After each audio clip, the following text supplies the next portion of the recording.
When did my husband's mother finally cross the line? I'd been with my husband for 3 years, and his mother still came into our house unannounced every morning to cook him breakfast. "My poor baby needs a proper meal," she'd say, pushing past me at 8 a.m. while I was already cooking. She'd throw out what I made and start over. "This is how he likes his eggs, dear. You'll learn eventually." My husband was the youngest of a family of 7 and the only boy, meaning he was a forever baby in his mother's eyes. At 18, she was still ordering for him at restaurants and forcing him to open his mouth so she could check if he brushed his teeth properly. Now that we're married, she sends me videos on how to iron his shirts and repeatedly texts how I'll never be able to care for him like she can. At the family reunion a couple of months ago, she, Nancy, introduced me to every single one of the 120 family members as Christian's wife who's still learning how to take care of him. She'd assembled a panel of aunts to teach me in front of everyone. "Now, dear, let me show you how to iron a man's shirt properly." She held up Christian's shirt like I was in kindergarten show and tell. "See how she's creased the collar wrong? This is why I still do Christian's laundry. I don't do it wrong. I run a household and a company." But Christian just sat there letting her demonstrate proper folding technique to a crowd of 40 women. When I mentioned I had a system that worked, Nancy laughed. "Oh, sweetie, watching YouTube videos isn't the same as real experience. I've been taking care of men for 40 years. During lunch, she announced to the table that she'd been secretly meal prepping for us. I found out she's been feeding my son frozen dinners. Can you imagine? That's why I drop off fresh meals every day. The meals she drops off go straight to the trash because I cook fresh every night." But Christian said nothing. Her sister asked about children and Nancy jumped in before I could speak. "Oh, she's not ready. She can barely take care of Christian. Yesterday she didn't even know you have to separate his work shirts from his gym clothes. I had to come over and restore his entire closet. She didn't have to. She broke in while we were at work." When dessert came, Nancy started her favorite story. "You should see her trying to manage their finances. Christian called me crying because she tried to create a budget in Excel. Bless her heart, she had the numbers all backwards. Now I manage their accounts so they don't end up homeless." Christian was never crying. "I have an MBA. I manage budgets for my company." But Christian just nodded along. The peak came during speeches. Nancy stood up with a microphone. "I want to toast my beautiful son and his wife. Christian, you know I worry about you every day, living with someone who tries her best. But don't worry, baby. Mama's always here. I've been teaching her how to use the washing machine." The entire room laughed. 120 people laughing at me.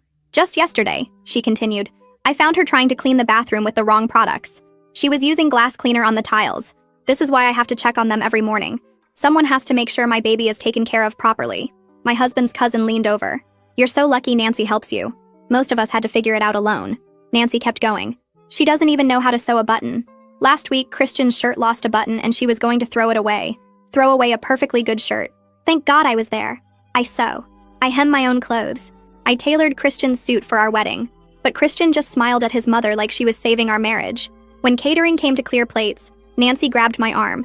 "Watch how they do this, dear. Maybe you'll learn proper presentation. I keep telling Christian he should have married someone who went to finishing school, but we work with what we have." That's when the catering manager approached our table looking directly at me. "Miss Clark? I'm sorry to interrupt, but could I speak with you briefly about Monday's event?" Nancy laughed. "Oh, honey, you're confused. She doesn't work. She's just a housewife and barely managing that." The manager looked confused. "This is definitely Miss Clark. She's our biggest corporate client. She organizes catering for her company's events every week." Nancy's face went red. "That's impossible. She can't even cook eggs properly." "Ma'am, she runs Clark Industries, the marketing firm. They have 50 employees. She personally selects our menus for all their client meetings." He turned to me. "The $40,000 contract for next quarter. Do you want the seasonal menu or should we stick with the classic options?" I turned to stare at my mother-in-law. "Christian!" she yelled. The sound echoed through the whole banquet hall and every single person turned to stare at our table. Christian's face went completely white and he froze in his chair like a statue. The catering manager took a step back, clearly confused by what was happening. Nancy's hands were shaking as she gripped the edge of the table. Christian finally stood up slowly, his chair scraping against the floor. "Mom, there's been some kind of mix-up here." He put his hand on her shoulder. "This man obviously has my wife confused with someone else." Several relatives at nearby tables gasped at his words. The catering manager frowned and pulled out his phone. "No, sir, I'm quite certain." He turned the screen toward Nancy. "This is our client portal. My company website filled the screen with my professional photo right at the top. Miss Clark, CEO and founder, was written in big letters underneath." Nancy stared at the phone and her whole body started trembling. Tears formed in her eyes as she slowly turned to look at Christian. "You knew?" Her voice cracked on the words. Christian couldn't even meet her eyes and just stared at the floor. His silence told everyone in that room the truth. He'd known about my career this whole time while letting his mother humiliate me in front of everyone. Nancy's sister stood up from her seat 2 tables over. Why didn't you ever correct us about your job? I pushed my chair back and stood up, keeping my hands steady on the table. Every time I tried to speak, Nancy talked over me or Christian changed the subject. The room exploded with whispered conversations as people started putting the pieces together. Christian's cousin, who had called me lucky earlier, looked like she wanted to crawl under the table. People were pulling out their phones and looking up my company. I could hear fragments of conversation from every direction. 50 employees? Someone said. She runs a marketing firm? Another voice added. But Nancy said she couldn't even cook eggs, an aunt whispered. Nancy's face turned bright red and she slammed her hand on the table. You've destroyed this family with your lies. She grabbed her purse and started pushing past chairs. Christian immediately ran after her without even looking at me. Mom, wait. I sat there alone at the table with 120 confused relatives staring at me. People started approaching my table with questions. So you really run a company? Christian's second cousin asked. Why did you let Nancy say all those things? An uncle wanted to know. I spent the next hour explaining my business while people kept apologizing for believing Nancy's stories. Some relatives seemed genuinely sorry, but others looked skeptical that I could really be successful. Marketing is a tough field, one of Christian's aunts said doubtfully. Are you sure you're the actual CEO? I showed them our company LinkedIn page and client testimonials. More apologies came, but Christian never returned to the reunion.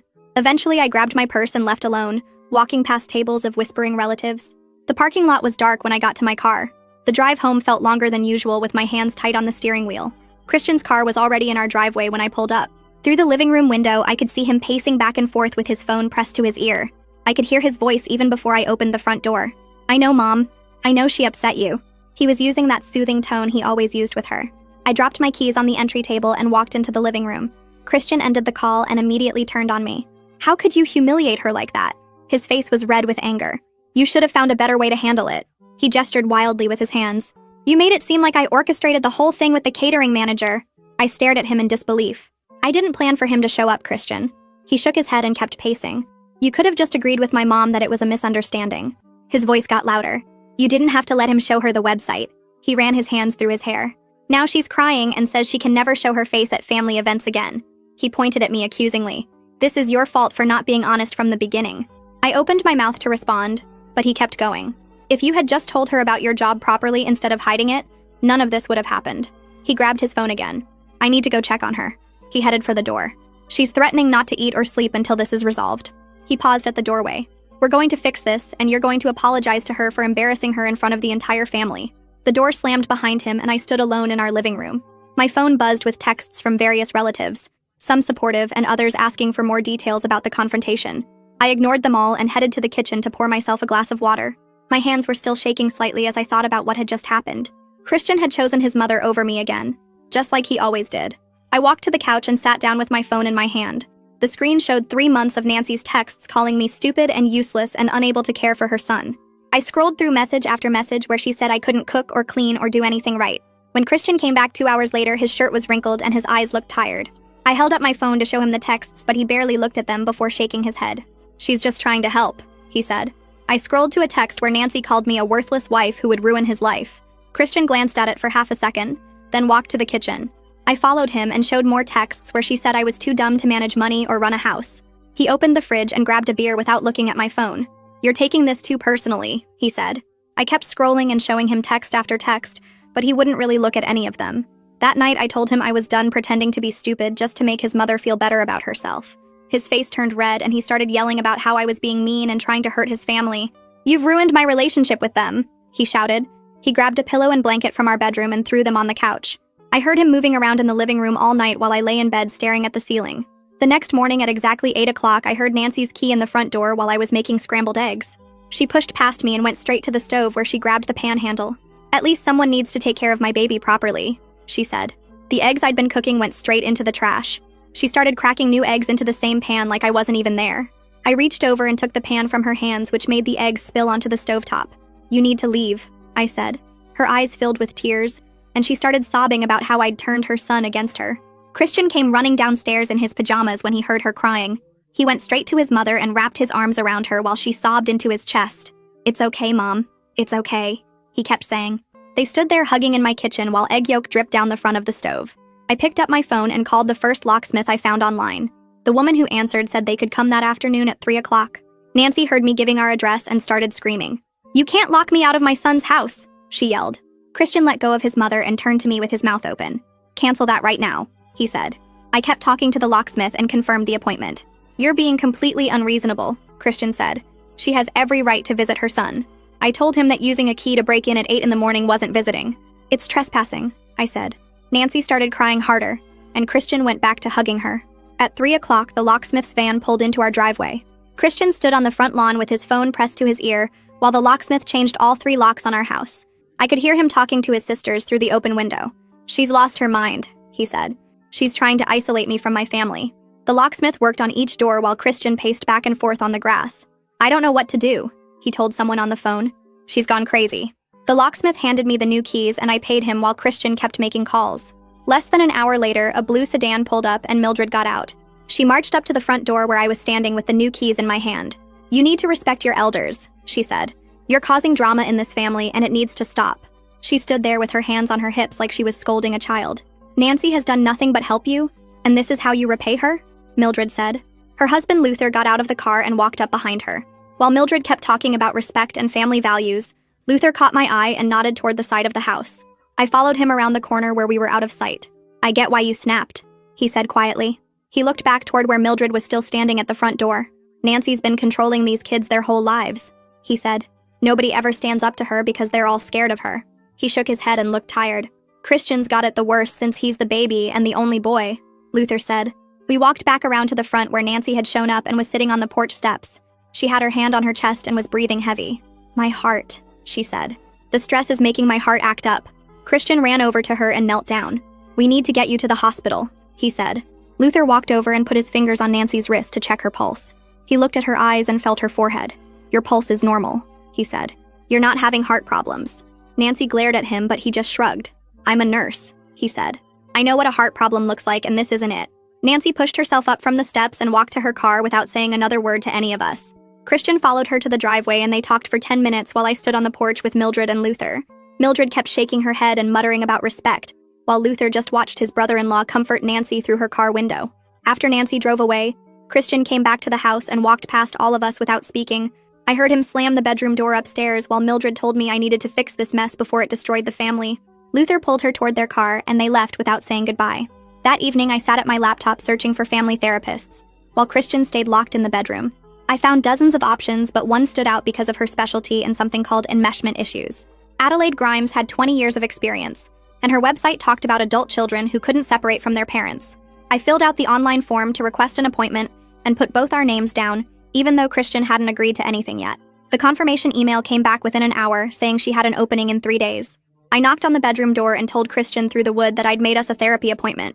He opened the door and stared at me for a long moment before surprising me completely. "Fine," he said, "but only so the therapist can explain to you how wrong you're being about my mother." He actually seemed happy about it, like he was sure any professional would take his side. "She'll see that mom is just trying to help and you're the one causing problems," he said before closing the door again. The next morning at work, I went straight to my HR director's office and asked her to document everything about Nancy. I explained about the reunion and the morning break-ins and how she might try to interfere with my business. My HR director took notes and said she'd create a file immediately. Then I called down to security and gave them Nancy's description and license plate number. "Under no circumstances is she allowed in this building," I told them. The security guard said they'd add her to the restricted list and alert all shifts. That afternoon, my phone buzzed with notifications from a group text Nancy had sent to 40 female relatives. She'd attached a photo from 2 months ago showing towels in our linen closet that weren't folded exactly the way she preferred. "This is why I worry about my son's well-being," she'd written under the photo. The responses started coming immediately with laughing emojis and comments about how Nancy was such a good mother for caring so much. But then my phone started getting private messages from 3 different cousins and one of Christian's aunts. They all said basically the same thing about how Nancy had always been too involved, but nobody wanted to say anything because she got so upset. One cousin wrote that she'd been waiting years for someone to stand up to Nancy. 3 days later, Christian and I sat in Adelaide Grimes' waiting room in complete silence. He kept checking his phone and sighing loudly every few minutes. When Adelaide called us in, Christian walked ahead of me and sat down with his arms crossed. Adelaide asked us to explain why we were there, and Christian immediately launched into a speech about how I was trying to destroy his relationship with his mother. Adelaide listened without interrupting for 5 whole minutes while Christian talked about all the ways Nancy helped us. Then she asked me for my perspective, and I told her about the morning invasions and the public humiliation and the constant criticism. Christian kept trying to interrupt, but Adelaide held up her hand to stop him. "Christian, what I'm hearing sounds like emotional incest," she said calmly. His face turned red and he stood up so fast his chair tipped backward. "That's disgusting," he yelled. How dare you say something like that about my mother? He stormed out of the office and slammed the door so hard a picture fell off the wall. Adelaide picked up the picture and rehung it while I sat there not knowing what to do. Would you like to continue? She asked. I nodded and spent the next 40 minutes telling her everything while she took notes. She explained that enmeshment happens when parents can't let their children become independent adults. Christian's reaction is typical, she said. This kind of change takes serious work and he has to want it. She gave me some articles to read and said I could come back alone if Christian wouldn't return. The next day, I was in a meeting with 3 clients when my assistant knocked and said security needed me urgently. I excused myself and followed her to the lobby where 2 security guards were struggling with Nancy.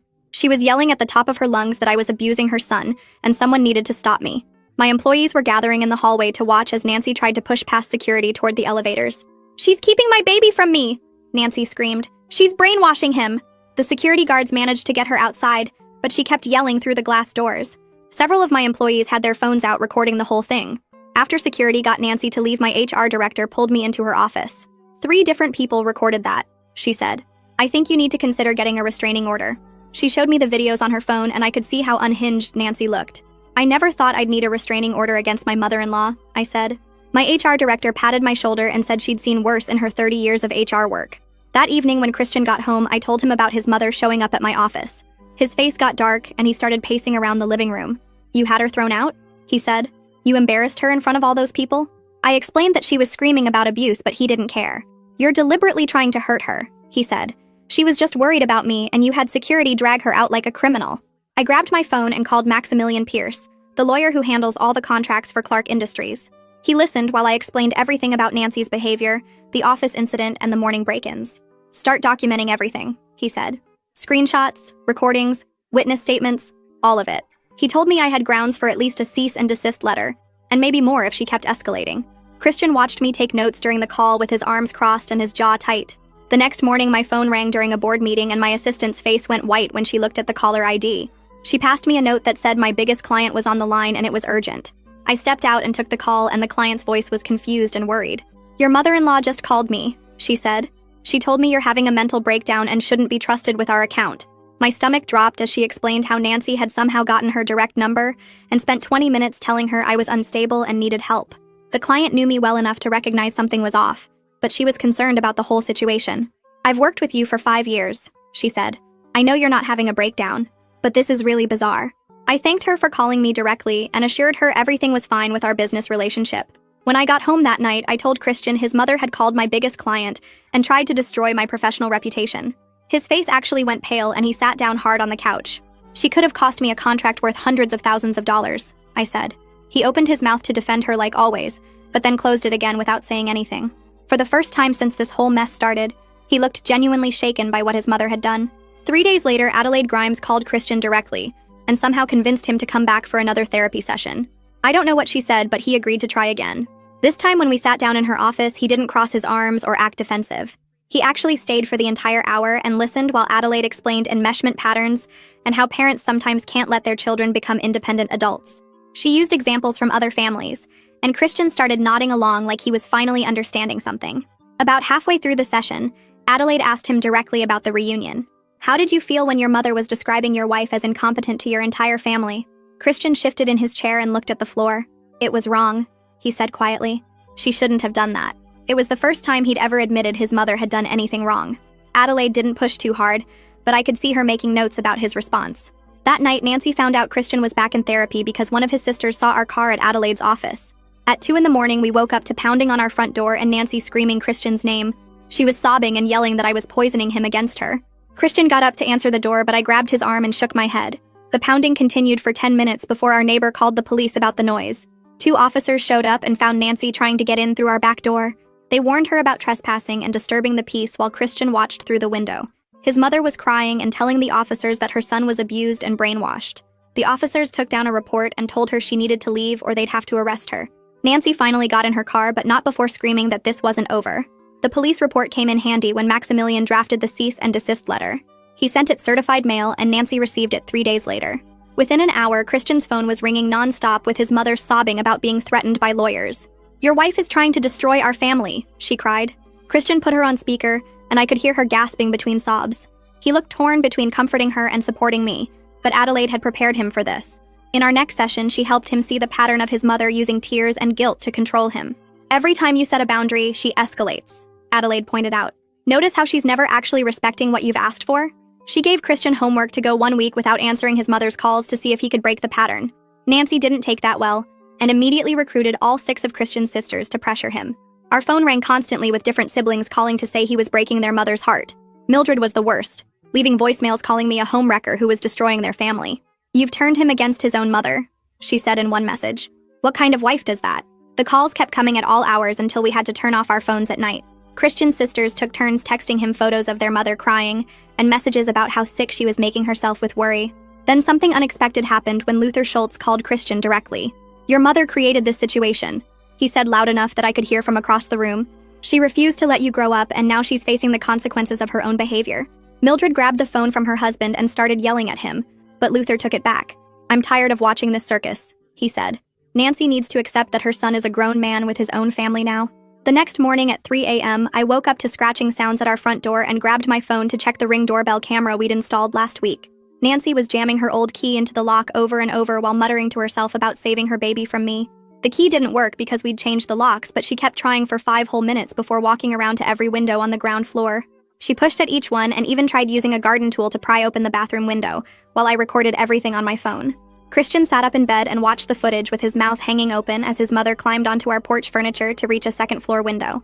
The security company arrived within 20 minutes after I called them about an active break-in, and found Nancy still trying to get inside through the garage side door.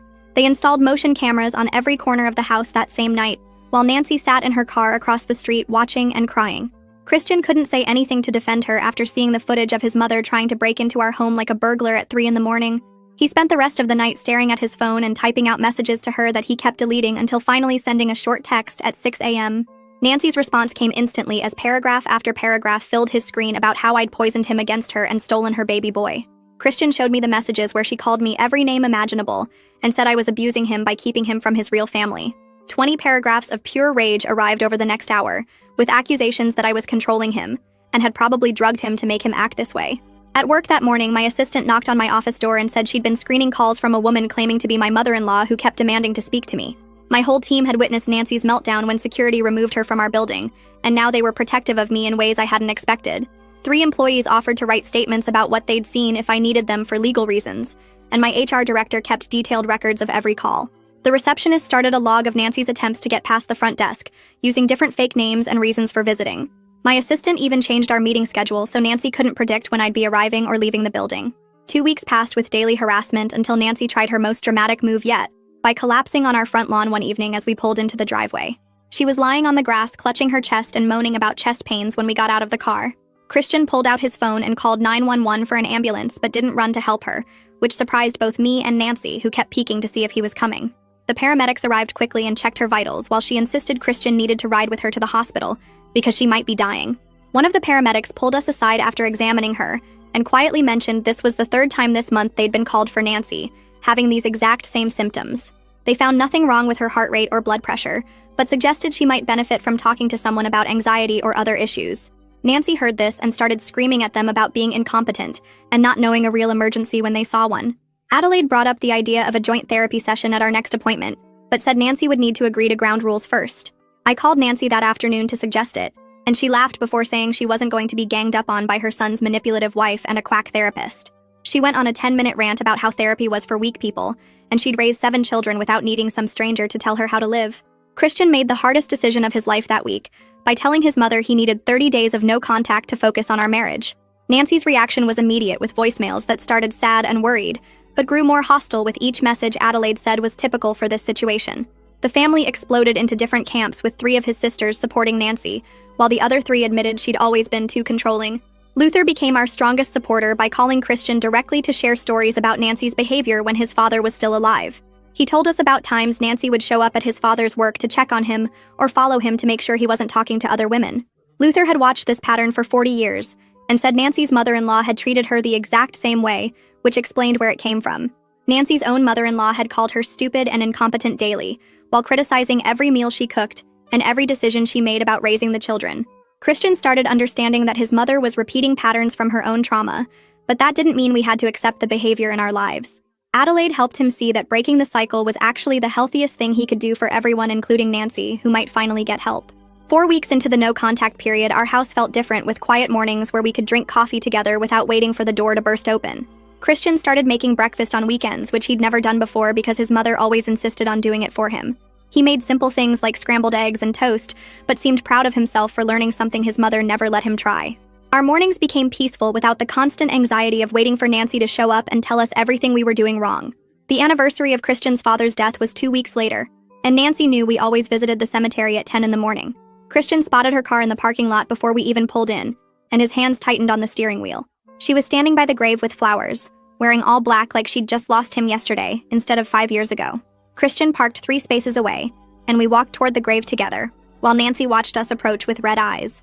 She started crying harder when we got close and reached out her arms toward Christian, but he stepped back and shook his head. We placed our flowers on the opposite side of the headstone from hers, and stood there in silence for maybe 2 minutes before Christian took my hand and started walking back to the car. Nancy followed us halfway across the cemetery, calling his name over and over, but he never turned around. That same afternoon, his sister called me directly for the first time in 3 years. She said she'd been thinking about the reunion and realized how awful Nancy had been to me. 2 more sisters called that week with similar apologies and asked if we could start fresh. Mildred was the only holdout who kept insisting I was destroying the family, but the other 3 seemed genuine about wanting to repair things. Christian started opening up more in therapy about how he'd failed me as a husband. Adelaide had him write out specific instances where he should have defended me, and he filled 3 pages in one session. He apologized that night for letting his mother humiliate me at the reunion, and for every time he'd chosen her comfort over mine. The change in him was real because he started noticing things Nancy did that he'd ignored before. Luther called us the following week to tell us he'd given Nancy an ultimatum about getting therapy, or he'd move out. She'd thrown things and screamed, but he'd stood firm and even packed a bag to show he was serious. Nancy finally agreed to see someone and asked Adelaide for a referral, which felt like she was actually trying. Adelaide gave her 3 names, and Nancy picked the one who specialized in family dynamics and boundary issues. 3 months after the reunion, we decided to test the waters by hosting dinner with the 3 sisters who'd apologized. Christian cooked the entire meal himself without calling his mother for advice even once. His sisters were shocked when they arrived and saw him wearing an apron and pulling a roast from the oven. They kept looking at each other like they couldn't believe their baby brother knew how to use a kitchen. The dinner went well, and nobody mentioned Nancy until dessert, when one sister admitted she'd enabled the behavior for years. She said watching Nancy at the reunion made her realize how cruel they'd all been to let it continue. The others agreed, and we actually had a nice evening talking about normal things like work and vacation plans. 2 weeks later was Christian's cousin's wedding, and we knew Nancy would be there since she was the groom's aunt. Christian practiced with Adelaide what he'd say if his mother approached us, and we arrived prepared for anything. Nancy was already there when we walked in and immediately started toward us, but Christian held up his hand to stop her. She tried to comment on my dress being too short for a church wedding, and Christian said firmly that my dress was perfect, and she needed to stop. The entire reception hall went quiet, as everyone watched Christian choose me over his mother in public for the first time. Nancy's face turned red, but she walked away without another word and avoided us the rest of the night. Several relatives came up afterward to say they were proud of Christian for finally standing up to her. A month later, we received a letter from Nancy that Adelaide helped us process in therapy. The letter wasn't perfect and had some defensive parts, but she did acknowledge that she'd been wrong to interfere in our marriage. She wrote that therapy was helping her understand why she felt the need to control everything, and that she was working on it. Adelaide suggested we could try supervised visits at neutral locations if we wanted to test whether Nancy could respect boundaries. We decided to meet her for coffee at a place downtown, with a 1-hour time limit and clear rules about what topics were off limits.